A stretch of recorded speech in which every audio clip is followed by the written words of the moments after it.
سلامونه ملګرو، نقیب یوسفزی یم.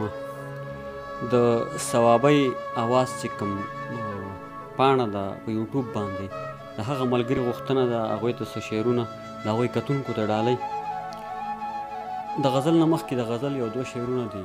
ما په حرم کې د وطن د امن سوال کړی دی، ما په حرم کې د وطن د امن سوال کړی دی، زه څو ځله تر کعبې پورې ورغلی یم.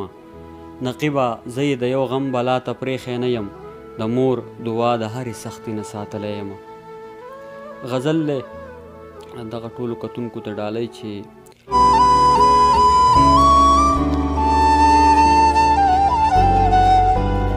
خبرې مې د زړه خولې له راتلې پاتې کېدې، خبرې مې د زړه خولې له راتلې پاتې کېدې، د شونډو په سرونو مې ګیلې پاتې کېدې.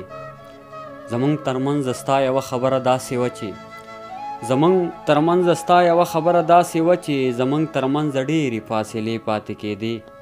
غرمه وه تودې شګې د عربو وې ګرمي وه، غرمه وه تودې شګې د عربو وې ګرمي وه، مزدورم په ګریوان به مې خولې پاتې کېدې. زمونږ د پښتنو د مشرانو زړونه غټو، زمونږ د پښتنو د مشرانو زړونه غټو، په زړونو کې لویې حوصلې پاتې کېدې. امنا زما بچوړیه ته مې پاتې کړې منم، خو دا نه چې ستا د یادو سلسلې پاتې کېدې. د امن داویدار به راغلو بیا خو به رخصت شو، د امن داویدار به راغلو بیا خو به رخصت شو، خو موږ ته به ترې ډېرې کشالې پاتې کېدې. نقیب دې جدایۍ ته تیار نه وم چې غرضو، په ډېره بېوسۍ رانه شنګلې پاتې کېدې. ډېره مننه. دا بل غزل هم ټولو کتونکو ته ډالۍ چې پکې ورکې ستا د حسن او ځوانۍ نښې دي، چې پکې ورکې ستا د حسن او ځوانۍ نښې دي، دا دې په مخ پرتې د کومې بېوسۍ نښې دي. ته رانه ډېره لرې زه هم ستا نه ډېر لرې یم، ته رانه ډېره لرې زه هم ستا نه ډېر لرې یم، زموږ د دواړو په تندو د جدایۍ نښې دي. حجره جومات توره نیزه جرګه او جګه شمله، حجره جومات توره نیزه جرګه او جګه شمله، زما د پلار نیکه د ننګ او د سیالۍ نښې دي.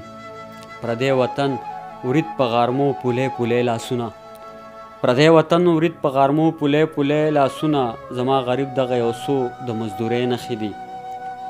پښتو ویل پښتو کول پښتو لیکل او لوستل، پښتنو ته ډالۍ وي ټولو.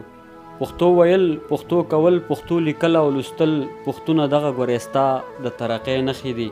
نقیبه ځان سینګارېدو له ستا کتاب ګورمه، زما په ژوند کې ټولې ستا د شاعرۍ نښې دي.